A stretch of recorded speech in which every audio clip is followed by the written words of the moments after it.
Hellish April 2026 for Russia. In April, Ukraine shifted from precision strikes to a serial campaign of attrition against the Russian war economy. According to Bloomberg's calculations, there were at least 21 strikes on Russian oil infrastructure in April, 9 of which targeted oil refineries, the highest monthly level in 2026. The key change is depth and repeatability. Ukrainian strikes reached facilities at distances exceeding 1,500–1,700 kilometers, Perm, Orsk, Ufa, and Chelyabinsk. The Ministry of Defense of Ukraine stated that the range of systemic deep strike operations increased from approximately 630 kilometers in 2022 to about 1,750 kilometers in 2026. Timeline of key strikes. April 5, North Sea Refinery, Lukoil, Nizhny Novgorod region. Major refinery, key gasoline producer. Reuters reported a halt in operations following the Ukrainian strike. April 7 to 8, Feodosia and Gvardiske oil depots occupied Crimea. Fuel for Russian troops. Ukrainian General Staff reported hits. The fire in Feodosia lasted several days. April 8 to 9th, Krymskaya pumping station, Krasnodar Krai. Oil pumping, logistics. According to the Ukrainian side, hits and fires were recorded.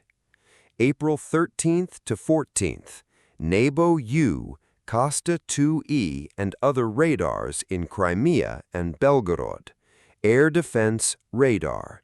Strikes on the aerial target detection system, reducing the stability of Russian AD. April 16th to 20th, Tuapse refinery and port infrastructure. Refinery, port, storage tanks. Reuters reported a refinery shutdown after the April 16th strike. The site later faced repeat strikes. April 18th, Syzran and Novokuybishevsk refineries, Vysotsk port. Refineries and export infrastructure. Reuters wrote of strikes on 2 Samara refineries and a fire at the Baltic port. April 19th, Atlant Aero plant, Taganrog, UAV production. Ukrainian reports state Neptune strikes damaged or destroyed facilities linked to Molnya and Orion drones. April 20th, Tuapse, Gvardiske, ships in Sevastopol. Refinery, oil depot, landing ships. Ukrainian sources reported a repeat strike on Tuapse and damage to landing ships, projects 1171/775. April 22 to 23, Gorky pumping station, Novokuybishevsk petrochemical plant. Pumping and petrochemistry. Fires reported. Gorky Station is a major hub of the Transneft system. April 25th to 26th, Shagol Airfield, Chelyabinsk, military aviation. Ukrainian reports claim hits on Su-57 and Su-34 at roughly 1,700 kilometers from the border. Damage extent pending. April 25th to 26th, Sevastopol and Belbek, Black Sea Fleet, radar, aviation. SBU claimed hits on ships Yamal, Nikolai Filchenkov, Ivan Khurs, AD assets, and a MiG-31. April 28 to 29, Crimea, radar, AD command post, Simferopol depot, AD, ammo, fuel. Ukrainian drones hit AD elements, an ammo warehouse, and an oil depot. April 29 to 30, Perm Nefteorginsinsk and Orsk Nefteorginsinsk refineries, large refineries 1,500 kilometers from Ukraine. Reuters and Ukrainian sources reported hits on primary processing units and fires.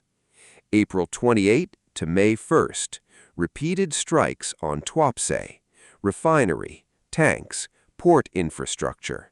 Ukrainian sources claimed the fourth strike in 2 weeks, 24 tanks destroyed, refinery effectively stopped. Economic and strategic impact.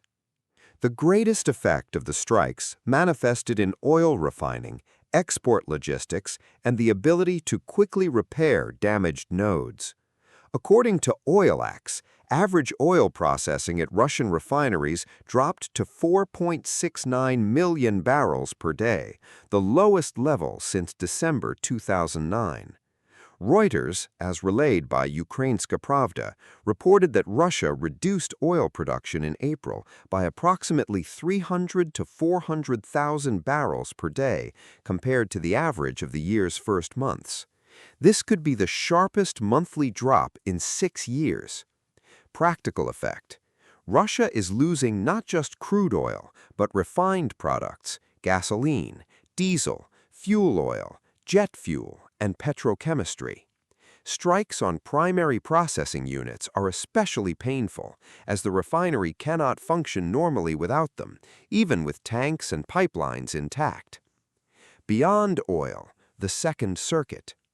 Ukraine targeted more than just oil. It hit Second Circuit military infrastructure, radars, AD, airfields, ammo dumps, UAV control centers, ships, and drone production. Logistics. Fuel strikes reduce logistical endurance. Air defense. Radar strikes open windows for subsequent waves of attacks. Production. The strike on Atlant Aero in Taganrog was specifically aimed at the manufacturing base for Russian UAVs. The loss of strategic depth. For the Kremlin, April was the month they lost their sense of strategic depth. Strikes on Perm, Orsk, and Chelyabinsk prove that facilities beyond the Urals or far from the front are no longer unreachable. The reputational hit. Russia is forced to stretch its air defense thin between the front lines, Crimea, Moscow, ports, refineries, airfields, and factories. This creates a dilemma. It is impossible to protect everything at once. The phases of the campaign. Week 1, preparation, strikes on Crimean depots and logistical hubs. Week 2, suppression, active targeting of radars and air defense. Week 3, mass attrition, heavy strikes on refineries, ports, and defense plants, Samara, Tuapse, and Taganrog. Week 4, expansion and double tapping, strikes on repeat targets and remote geography, Urals or Volga, to break repair cycles. Official lines and global reaction. Russia's stance. The Kremlin labeled strikes on refineries terrorism and environmental threats, despite systematically destroying Ukrainian civilian infrastructure, power plants, hospitals, cities, in acts of genocide. Putin attempted to project control while simultaneously admitting to damage and ecological fallout. Global reaction. Rather than condemnation, there was a broader understanding of Ukraine's pressure on the war economy. EU sanctions. The EU adopted its 20th package of sanctions, targeting energy, the shadow fleet, and drone-related companies. Kyiv's criticism. Ukraine criticized U.S. exceptions for Russian oil, noting they softened the economic impact of the campaign. Forecast for the near future. April 2026 showed that Ukraine is building a systemic campaign of long-range pressure. The likely logic for the coming months includes repeated strikes to prevent repairs, targeting bottlenecks like pumping stations and port terminals, thinning out defenses by prioritizing radars, increasing geography deeper into the Russian interior. Key prediction.